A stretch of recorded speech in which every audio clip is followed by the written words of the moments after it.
In this clip, we're going to talk about the different kinds of brushes that we use in pottery. I think that it's imperative to have lots of different brushes and different size brushes that make different kinds of marks.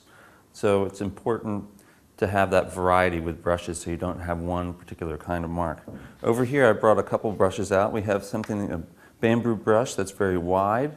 It also holds a lot of glaze or slip, which is liquid clay, on it. We have a smaller, stiffer brush, which I can use for dabbing.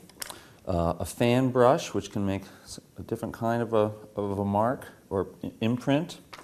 And just smaller, different kinds of shaped brushes for lots of different marks. You can use the smaller brushes to make a finer line over top of a bigger brush, and that can help you to make lots of different marks, different size marks on your pottery.